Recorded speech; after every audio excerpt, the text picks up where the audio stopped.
हरि ओम श्री गणेशाय नमः। ओम श्री परमात्मने नमः। भगवान श्री गणेश का म्यूरेश्वर अवतार। त्रेता युग की बात है। मैथिल देश में प्रसिद्ध गंडकी नगर के सद्धर्मपरायण नरेश चक्रपाणि के पुत्र सिंधु के क्रूरतम शासन से धराधाम पर धर्म की मर्यादा का अतिक्रमण हो रहा था। उसी समय भगवान गणेश ने म्यूरेश्वर के रूप में लीला विग्रह धारण कर विविध लीलाएं की और महाबली सिंधु के अत्याचारों से त्रैलोक्य का रक्षण करते हुए पुनः विधाता के शाश्वत नियमों की प्रतिष्ठापना की।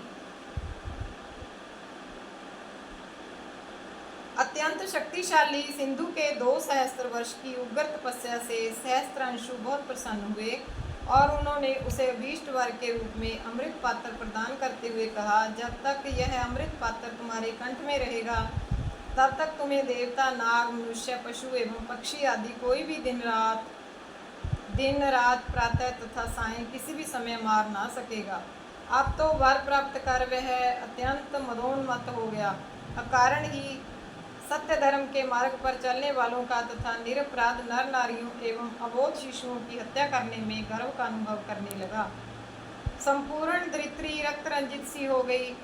इसके बाद उसने पाताल में भी अपना आधिपत्य जमा लिया और ससैन्य स्वर्गलोक पर चढ़ाई करके वहां शचीपति इंद्रादि देवताओं को पराभूत कर तथा विष्णु को बंदी बनाकर सर्वत्र हाहाकार मचा दिया। चिंतित देवताओं ने इस विकट कष्ट से मुक्ति पाने के लिए अपने गुरु बृहस्पति से निवेदन किया।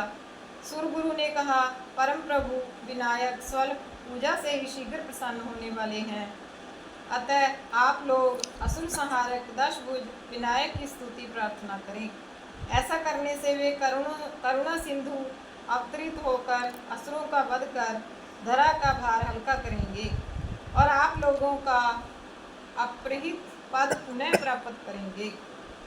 प्रसन्नता पूर्वक देवताओं ने भक्ति पूर्वक उनका स्तवन प्रारंभ कर दिया। देवताओं की प्रार्थना से प्रसन्न होकर परम प्रभु विनायक प्रकट हो गए और कहने लगे, जिस प्रकार मैंने महामुनि कश्यप की परम साध्वी पत्नी अदिति के गर्भ से जन्म लिया था, उसी प्रकार शिव प्रिया माता पार्वती के यहाँ अवतरित होकर महादैत्य सिंधु का वध करूंगा और आप सबको अपना अपना पद प्रदान करूंगा। इस अवतार में मेरा नाम म्यूरेश्वर प्रसिद्ध होगा। इतना कहकर परम प्रभु विनायक अंतर्धान हो गए। देवगणों के तो हर्ष का ठिकाना ना रहा। एक बार माता पार्वती देवादिदेव भगवान शंकर को तपश्चरण में नृत्य देख उनसे कहने लगी, प्रभु आप तो स्वयं सृष्टि के पालन एवं संहार करता तथा अनंतानंत कोटि ब्रह्मांडों के नायक हैं, फिर आप किसे प्रसन्न करने के लिए तप करते हैं। शूलपाणि ने उत्तर दिया, निष्पापे मैं उन अनंत महाप्रभु की प्रसन्नता के लिए तप करता हूँ जिनकी शक्ति, गुण और कर्म सभी अनंत हैं। अनंतानंत ब्रह्मांड उनके प्रत्येक रोम में निवास करते हैं और समस्त गुणों के ईश होने के कारण वे गुणेश कहे जाते हैं। मैं उन्हीं गुणेश का निरंतर ध्यान करता रहता हूँ। यह सुनकर गौरी ने जिज्ञासा प्रकट की, प्रभु वे परम प्रभु मुझ पर कैसे प्रसन्न होंगे, मुझे उनका प्रत्यक्ष दर्शन किस प्रकार हो सकेगा। भगवान शंकर ने कहा, हे प्रिय, निष्ठापूर्वक किए गए आराधन तथा तपश्चरण से ही उनका दर्शन सुलभ हो सकेगा। इसके लिए तुम्हें 12 वर्षों तक गणेश के एकाक्षरी मंत्र का जप करना होगा। जगन माता पार्वती भगवान शंकर से उपदिष्ट उस एकाक्षरी गणेश मंत्र गण का जप करने लगी। कुछ ही समय बाद भाद्रपद मास की शुक्ल पक्षीय चतुर्थी तिथि आई।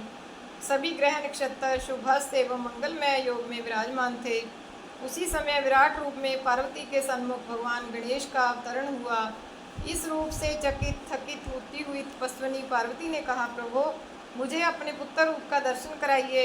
इतना सुनना था कि सर्वसमर्थ प्रभु तत्काल स्फटिक मणि तुल्य षडभुज दिव्य विग्रहधारी शिशु रूप में क्रीड़ा करने लगे। उनकी देह की कांति अद्भुत लावण्य युक्त एवं प्रभा संपन्न थी। उनका वक्षस्थल विशाल था। सभी अंग पूर्णतः शुभ चिन्हों से अलंकृत थे। दिव्य शोभा संपन्न यह विग्रह ही म्यूरेश्वर रूप में साक्षात प्रकट हुआ था।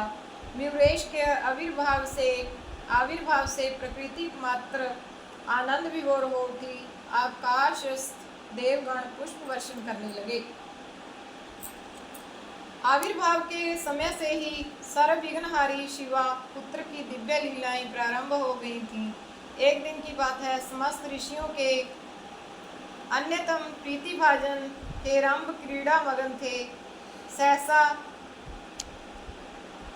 गृध रूपधारी एक भयानक असुर ने उन्हें अपनी चोंच में पकड़ लिया और बहुत ऊंचे आकाश में उड़ गया। जब पार्वती ने अपनी प्राण प्रिय बालक को आकाश में उस विशाल गिरिधर के मुख में देखा तो सिर धूंध धूंध कर करुण विलाप करने लगी। सर्वात्मा हेरंब ने माता की व्याकुलता देखकर मुष्टि प्रहार मात्र से ही गिरिधरासुर का वध कर दिया। चीत्कार करता हुआ वह विशालकाय असुर पृथ्वी पर गिर पड़ा।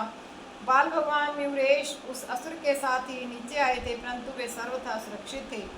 उन्हें खरोंच तक नहीं लगी थी। माता पार्वती ने दौड़कर बच्चे को उठा लिया और देवताओं की मिन्नतें करती हुई दुग्ध पान कराने लगी। इसी तरह एक दिन माता पार्वती जब उन्हें पालने में लिटाकर लोरी सुना रही थी, उसी समय क्षेम और कुशल नामक दो भयानक असुर वहां आकर बालक को मारने का प्रयत्न करने लगे। पार्वती अभी कुछ समझ पाती, तब तक बालक ने अपने पदाघात से ही उन राक्षसों का हृदय विदीर्ण कर दिया। वे राक्षस रक्त वमन करते हुए वहीं गिर पड़े। भगवान ने उन्हें मोक्ष प्रदान कर दिया। एक दिन माता पार्वती सखियों के साथ मंदिर में पूजा करने गईं। बालक गणेश वहीं मंदिर के बाहर खेलने लगे। उसी समय क्रूर नामक एक महाबलवान असुर ऋषि पुत्र के वेश में आकर उनके साथ खेलने लगा और खेल खेल में हेरंब को मार डालने के लिए उनके केश पकड़कर उन्हें धरती पर पटकना चाहता था, परंतु लीलाधारी भगवान ने उसका गला दबाकर तत्क्षण ही उसकी लीला समाप्त कर दी। सखियों सहित पार्वती यह दृश्य देखकर आश्चर्यचकित हो गई। इसी तरह मंगल मोद प्रभु गणेश ने लीला करते हुए असुर सिंधु द्वारा भेजे गए अनेक छद्मधारी असुरों को सदा सर्वदा के लिए मुक्त कर दिया। इस क्रम में उन्होंने दुष्ट बकासुर तथा श्वान रूपधारी नूतन नामक राक्षस का वध किया।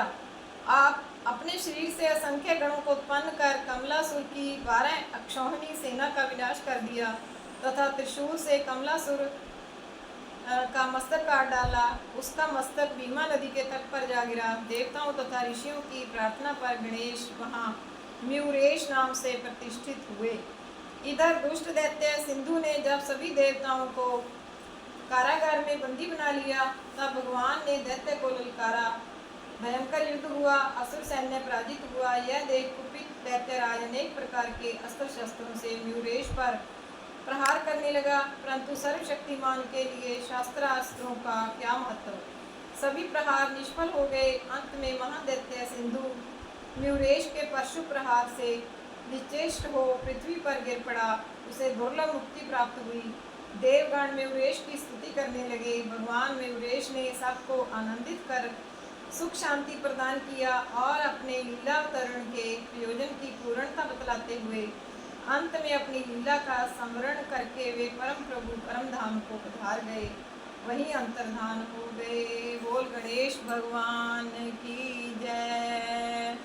ओम नमो भगवते वासुदेवाय। ओम नमो भगवते वासुदेवाय। ओम नमो भगवते वासुदेवाय।